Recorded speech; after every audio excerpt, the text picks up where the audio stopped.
ready, I want to share this word.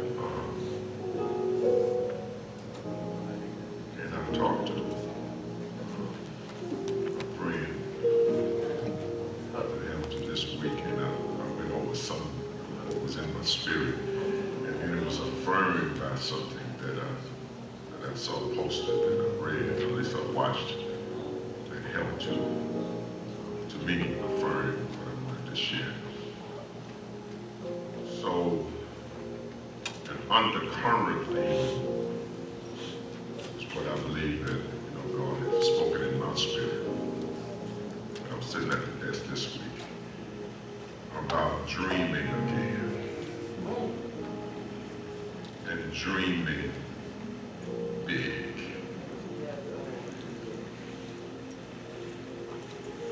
To dream again, amen,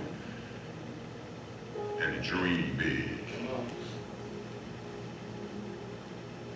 Because I know that life and situations and things can knock the wind out of you. Yeah. Amen. And you minimize what's in you. You sacrifice, you put it up. So this is a spirit of dreaming and dreaming big. Amen. I'm not talking about being unrealistic expectations, but don't sell yourself short about who you are, what God has put in you, and what you can achieve. I preach that all the time because I believe it. Amen. And if you don't encourage yourself, sometimes nobody else will. You have to learn what David did, how to encourage yourself. And talk to yourself, and preach to yourself, and evangelize your own soul, and learn how to dream and to dream big. Because I believe that there's greatness. Now, let me give you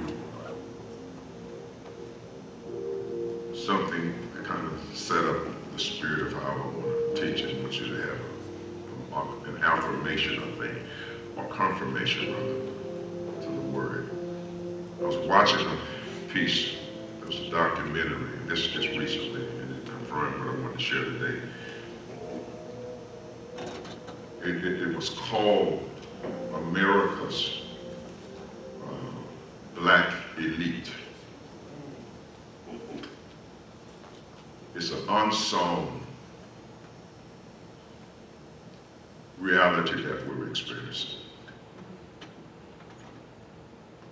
This untold story of America's black elite. And what it was talking about is how the number of black millionaires have doubled and even going to triple in the last last couple of years, maybe a decade. Double moving to triple. And there's almost over 150 million black millionaires. Now, that's excluding athletes, entertainers, and politicians. So if you put that in, when the Shaw sister, black woman, did the research and gathered it, she really couldn't get the major networks to pick this up to show it because it doesn't fit the narrative that they want to promote. If she would have done a documentary on the poorest of the poor and showed blacks, they would have picked it up. But on the elite, then these were those who reached millionaire status or successful in business, like those who filed for LLCs, incorporation, all of those things, real estate development, all those kind of things. So it excluded, athletes, politicians, and what was the other one I said? Athletes, politicians, and entertainers. Excluded them. So this was just people in business and so forth and so on. And so what I want to say to you today, even if you don't have $1 million in the bank or reach millionaire status, I want to capitalize upon that spirit that we represent the black elite.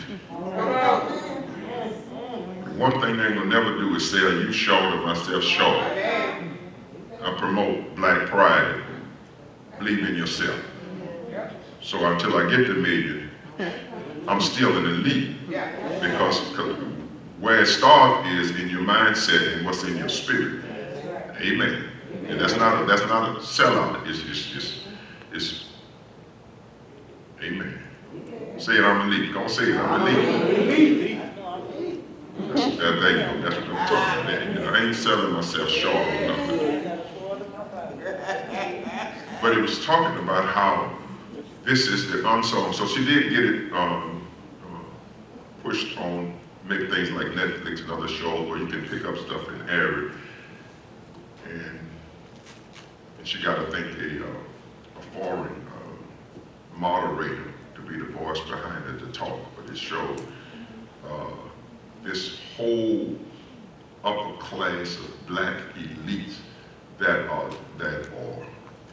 I mean, shaking the establishment of America because they're networking now and putting out ways so that you can do business with blacks and so forth, companies all across the country and the world connecting.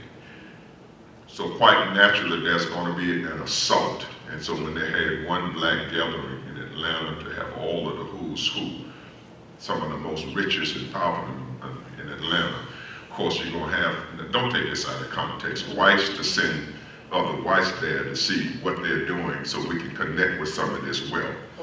Some of those had even employed blacks and foreigners and all. So what I'm saying today is there ain't nothing that we can't do. I've been teaching that, and I like to show it to you in real time. It ain't nothing that we can't do. Nothing. That's the fear. But what I need the white and brothers, sisters, foreigners, and everybody else to know, this is not about trying to get back at you. I'm not going to waste my time trying to get back. That's what you're worried about. That's not what this is about. One thing it does show is I don't care what kind of laws and boundaries you set. As long as I got God and God on my side and God in me, there ain't nothing that I can achieve. Because let me tell you something, every fence can be jumped. You can't set no barrier that I can't get across with the help of God. Clap your hands for the Lord.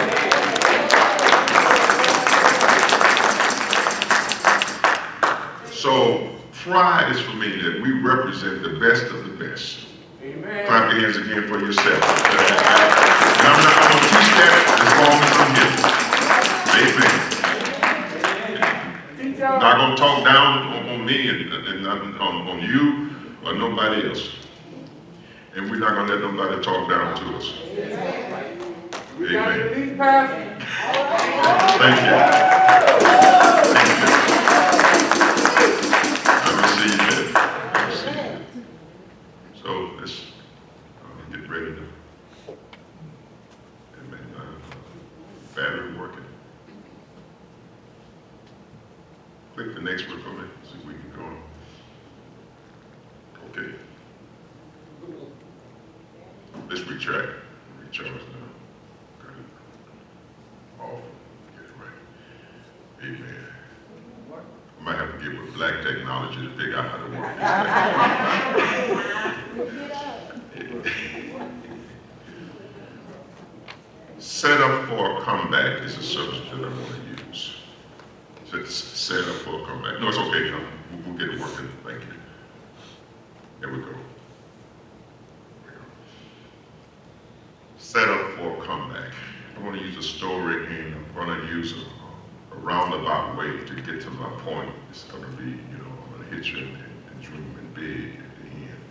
But I'm going to just use a roundabout way and open up some things. Deal with some just biblical stuff for a minute, context in that way, then revelation about it, and then a prophecy, give you a word that inspire you and hopefully, cause you to soar for the rest of this week. So let's pull a scripture. I'm going to read all of it. I didn't put all of it on the board, but I'll put that much up there and I'm gonna read the rest. When Jesus, this is St. John 11, you know, it's a familiar story, Lazarus story. Heard what they said, the word says that he said to them, the sickness is not unto death, but for the glory of God, that the Son of God may be glorified through it. Let me read the story for you, just for a second. A certain man was sick, Lazarus of Baton, the town of Mary and her sister Martha. It was the same Mary that anointed the Lord's feet with fragrant oil and wiped his feet with her hair, whose brother Lazarus was sick. Therefore, the sister sent to him, saying, Lord, he whom you love is sick. Jesus heard that. He said, this sickness is not unto death.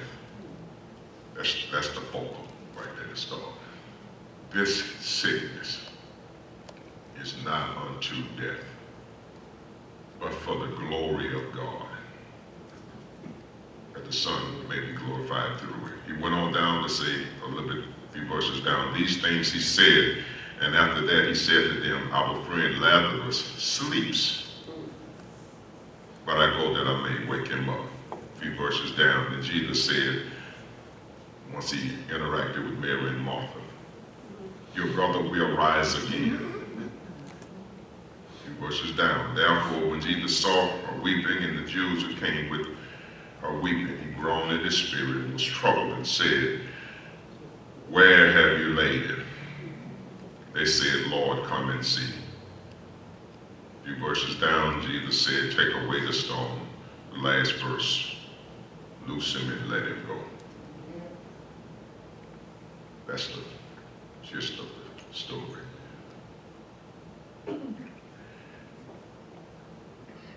Here's the first thing that I want you to understand. I don't care what you're going through. Your problems are not fatal.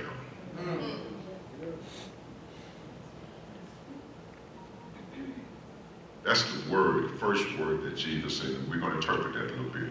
But understand that your problems are not fatal. And this is what one of the translations here says.